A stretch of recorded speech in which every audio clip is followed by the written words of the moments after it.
As Moscow comes under yet another deadly bomb attack, the Kremlin is under fire for failing to put an end to recurrent violence. But who is to blame, and what does it all mean for Russia? This is Inside Story.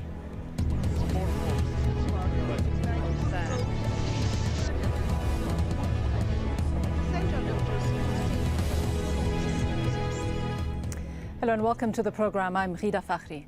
Russia's President Dmitri Medvedev is demanding answers from the airport authorities following a suicide bomb attack on Monday. The blast tore through Moscow's Domodedovo airport, killing at least 35 people and injuring many more. The explosion is believed to have been set off by a suicide bomber carrying a suitcase who walked into the airport. Hazem Sika has more. This is believed to be the moment the explosion ripped through the heart of Russia's busiest airport.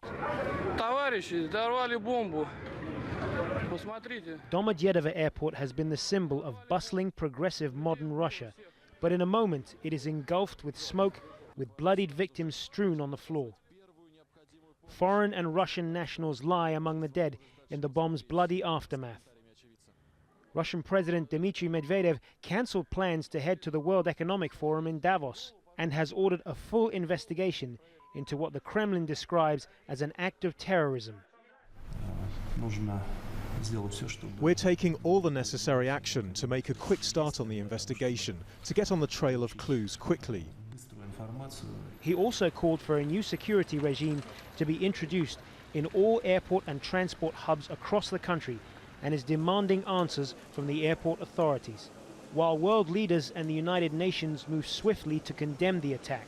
The members of the Security Council expressed their deep sympathy and condolences to the victims of this heinous act of terrorism and to their families and to the people and government of the Russian Federation. The fresh attack is believed to be the work of a suicide bomber. Suspicion has fallen on Chechen fighters who have been blamed for many other attacks in Russia, including last year's twin suicide bombings in Moscow's metro system that left 40 people dead. Since then, Russian authorities increased security efforts in the North Caucasus against armed Muslim fighters pushing for independence.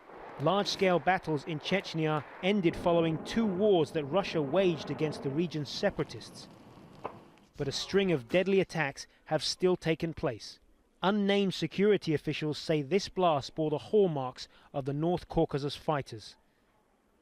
Domodedovo Airport continues to operate in the wake of Monday's deadly bombing, but now flowers lie at the terminal in memory of the victims. Hazem Sika for Inside Story. Well, for more on this, I'm joined by our 3 guests. Joining us from the Russian capital, Moscow, is Pavel Falkenhauer, a national security analyst. From London, Martin Macaulay, an expert on Russia and the Caucasus, and also a professor from the University of London. Also joining us from London, Russian author and former advisor to the Kremlin, Alexander Nekrasov. Welcome to you all, gentlemen, to Inside Story. Let me begin with Pavel Falkenhauer in Moscow. President Medvedev very quick to blame security at the airport for this attack. Is he simply looking for a scapegoat, trying to shift the blame and the focus of discussion away from what might have motivated the suicide bomber to security at the airport? Well, this is a kind of traditional response by the present Russian authorities to seek basically security, forceful ways to deal with terrorist activity and to blame officials, mostly kind of lower level or middle level officials, for being security lax and allowing terrorists to have another blow. Well, actually, Medvedev has a point. Yes, an airport should be better guarded, especially in a country that's so prone to terrorists and has a constant terrorist alert, like Russia. Entering a public building, especially an airport, people should be checked. They were not checked, and there were metal frames and checkpoints, but they were not apparently working. Alexander Nekrasov, as calamity Mr. happened. Falkenhauer says, you would expect an airport like that in Moscow to be fairly secure. So this does show a level of boldness and sophistication on the part of whoever carried out this attack. If officials in Moscow were tipped off about this about a week ago, as some security sources have been telling us in Moscow, why wasn't more done to protect the airport? Well, it is quite strange that, according to reports, the FSB did have information about a planned attack on the airport. So you would have expected some levels of security to have risen. But on the other side of the things, it is impossible to prevent such terrorist attacks because terrorists like that choose soft targets. I mean, you can surround all the airports and all the train stations with police and armed soldiers, but they will choose something else. You see, terrorists, and this is an important point, are criminals. And there is no point in calling them political fighters or freedom fighters. They kill people. They kill innocent people. They don't go after soldiers in this case. If you are tipped off that this is a possibility, that an attack like this could be imminent, wouldn't you do something about it? Who might this benefit then, Martin Macaulay? I think there's a question of how they actually got in. Did they actually walk in? And if they walked in, it's a serious breach of security. But they may in fact have bribed their way in. And that's a formidable problem because you can have the greatest security in the world, the strictest security in the world, but if somebody can bribe some of the guards, he can penetrate that security.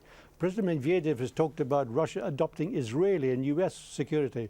If you look at the way the Israelis do it, they stand there and they study the faces and they study the behavior, the hand movements and so on of each passenger and each person in the terminal, and they're trained to identify those who are nervous, who don't seem to be actually going on a trip or coming on a trip. They're up to something else, and that requires a high level of sophistication.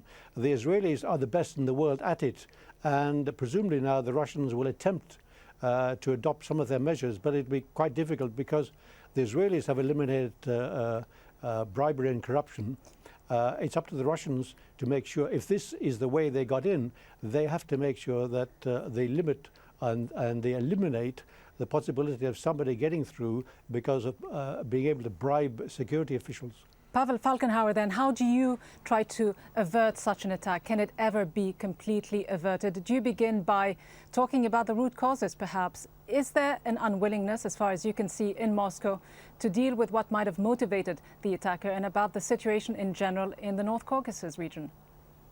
Well, here also, I mean, there was reports that maybe the FSB knew about it, but the Interior Ministry, the police, the militia, as it's called in Russia, say that they were not given any special information and they were on normal level of security. So maybe there was also kind of information not passing between competing security services. And of course, you can't really solve any kind of terrorism problem just by security measures. Terrorism is always politically motivated, and that means if you want to really eliminate the terrorist threat for keeps, you have to address the political grievances that stand behind it. Just by killing terrorists, you can't eliminate the cause because others join it. And of course, I mean, it's like Britain and Northern Ireland, they had to, in the end, go for a political kind of solution. But right now, there doesn't seem anyone left to talk in the Northern Caucasus because the Russians have been knocking out all the known leaders, and so all the time new men and women join in, and so actually again they're being killed, they are killing, and this is vicious spiral of violence just continues. Well, as the old saying goes, one man's terrorist is another man's freedom fighter. Alexander Nekrasov, does this attack, though, highlight the failure of Moscow's so-called anti-terrorism campaign? Should they be looking at what the real grievances of the people in the North Caucasus, presuming that this attack did emanate from there, what these grievances are and dealing with them? Well, any high-profile terrorist attack which happens in Moscow or in other main cities puts the spotlight on the problem in the North Caucasus. And that is why you would see that the Russian government is not very happy with this whole incident. We are basically looking at Mr. Putin's election campaign having already started. So any bad news coming from anywhere is not good for them. But on the whole, the problem lies much deeper here, because Moscow's policy of destroying the rebels in the North Caucasus doesn't work.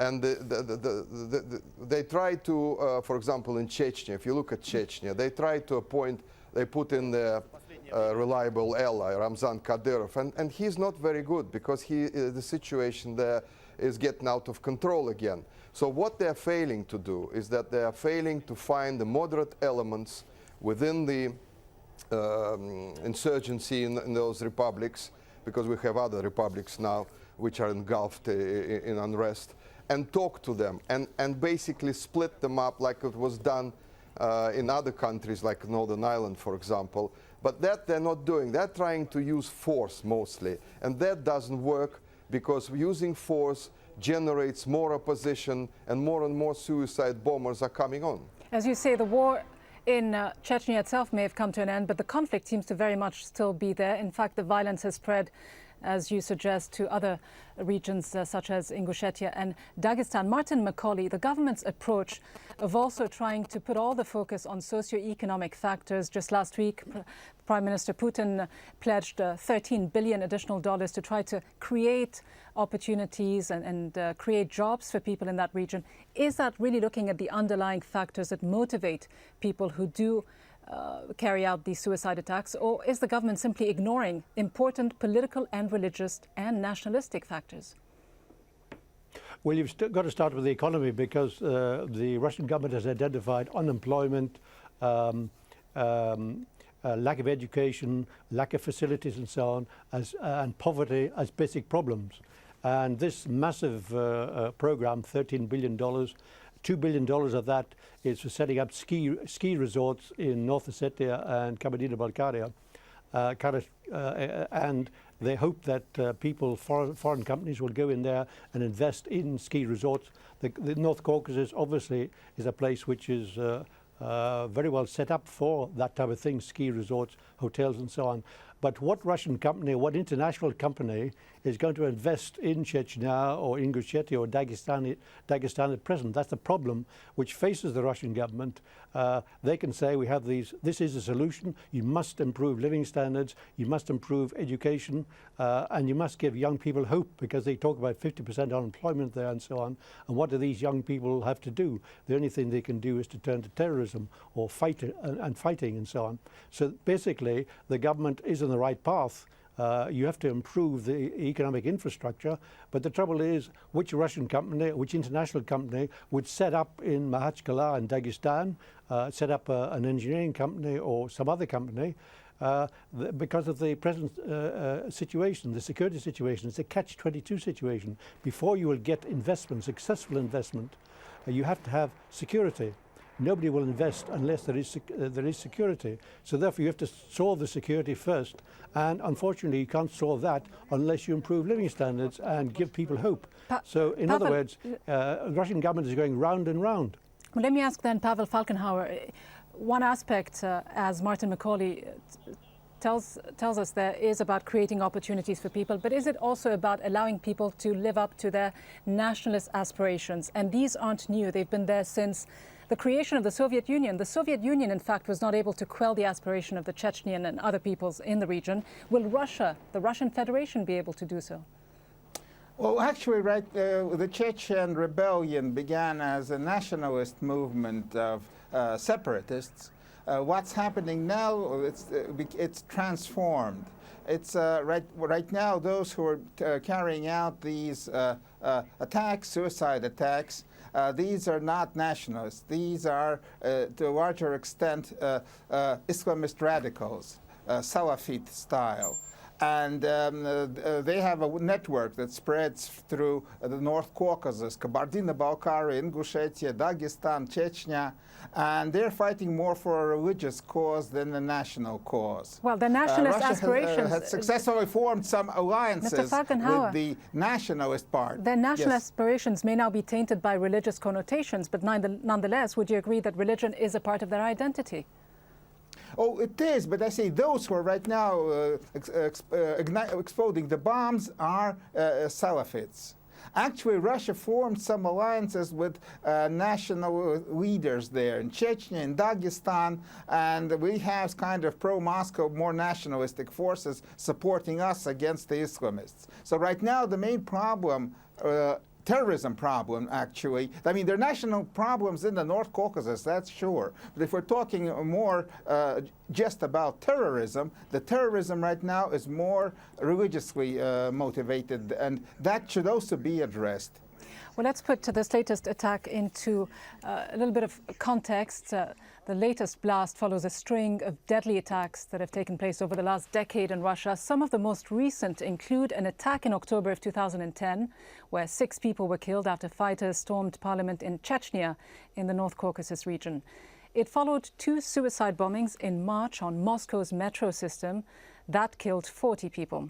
In November of 2009, a bomb blast hit a luxury express train that was traveling between Moscow and St. Petersburg. There, the death toll was 26. And in September of 2004, what's known as the Beslan school siege ended with 334 hostages dead, including many children, after Chechen rebels stormed a school and a battle ensued with Russian military forces. Alexander Nekrasov, clearly a long-standing dilemma for both the Prime Minister and the President of Russia. How do they deal with this, with their eye clearly now on the presidential campaign that you alluded to, that will take place in 2012? Can they afford to continue ignoring this issue, which is clearly very potentially explosive and very sensitive? Well, they can't obviously ignore this issue because the situation in North Caucasus is getting more tense and dangerous. So they will have to take drastic measures if they want to show the country and the electorate that they are doing all they can. And unfortunately, at this particular moment, I can only see that they will take the military option because they basically have no time to start a long process of negotiations. Haven't they tried the military option? Hasn't that failed?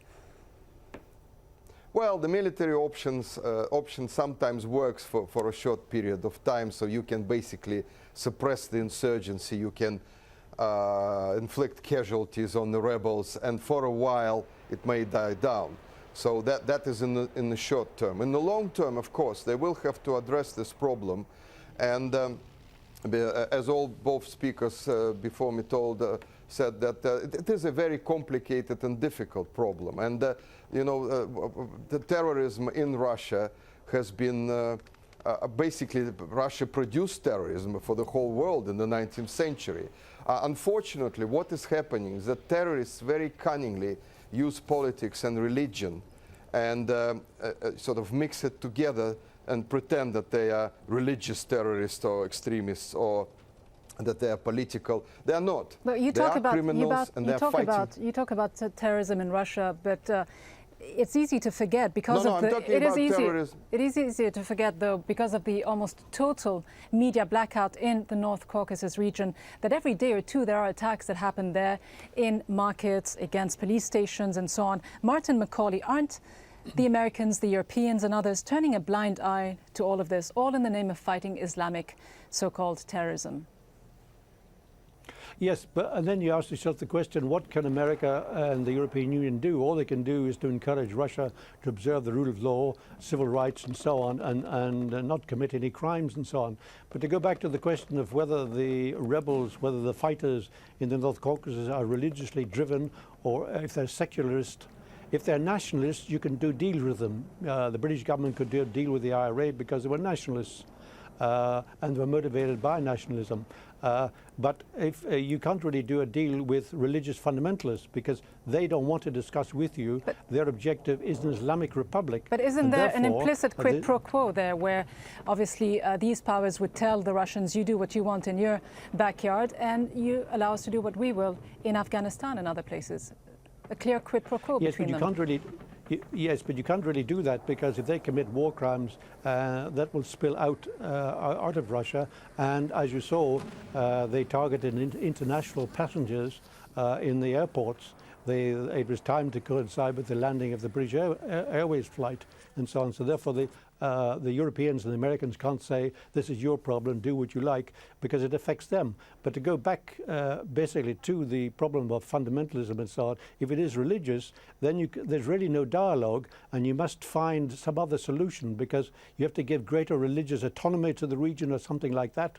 But it's extremely difficult because these rebels, these fighters, will in fact sacrifice their lives. If they're willing to do that, the IRA were not willing to do that. They didn't have human sacrifice. They wouldn't sacrifice their own people in suicide bombings. So the IRA case is not really relevant. You're dealing with fundamentalists who are willing to sacrifice their lives for their beliefs.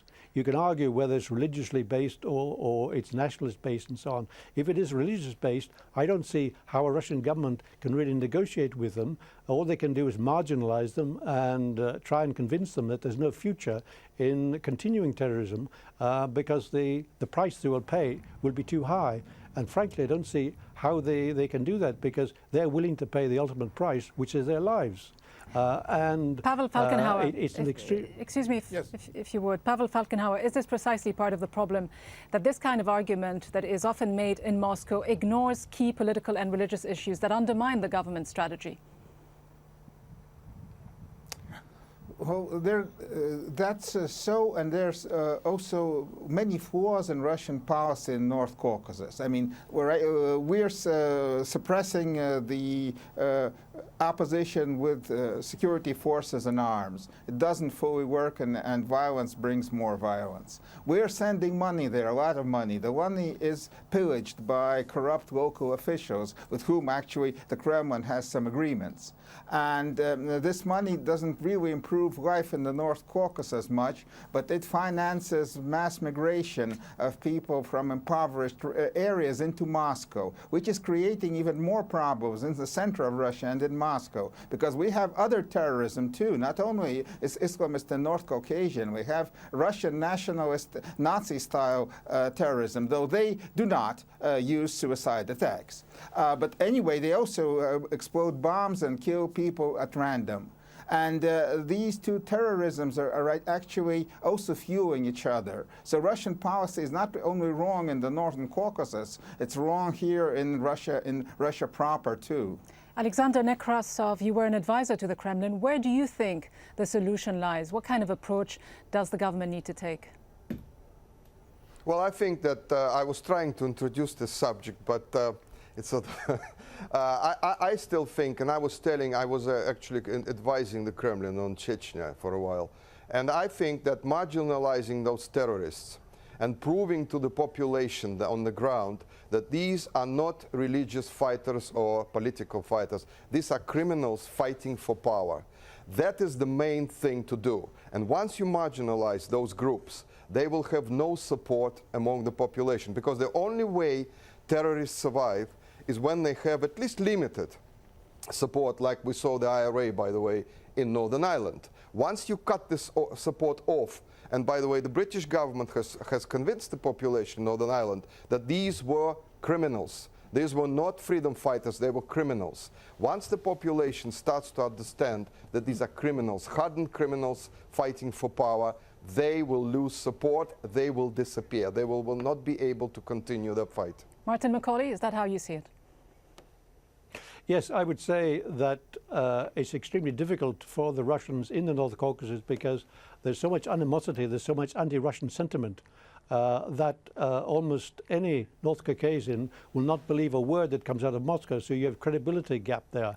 But the problem is also in Moscow, because we had Vladimir Zhirinovsky last week making an inflammatory speech calling everyone from the North Caucasus idlers, lazy, sponges of Russians, lawless and so on, using extreme nationalist rhetoric at a time when relations are tense. So therefore the problem is not only a Muslim problem for the Russian government, it's also a Russian nationalist one, and they're not addressing the nationalist agenda because Putin and Medvedev, Putin and Zhirinovsky benefit from the rise of nationalism, and it may in fact provoke a social explosion in Moscow, because Zhirinovsky and others remember that in Moscow has the largest Muslim population in Europe. Zhirinovsky and the nationalists would like to see many of those Muslims sent back to the North Caucasus and so on, and this rhetoric will now be ratcheted up. In other words, you're looking forward to a very, very tense period. Martin Macaulay, Pavel Falkenhauer and Alexander Nekrasov, thank you all very much indeed for joining us on this edition of Inside Story. And thank you very much for watching this edition. We welcome, of course, as always, your comments and suggestions. You can email them to us at insidestory@aljazeera.net. From all of us now, thanks for watching.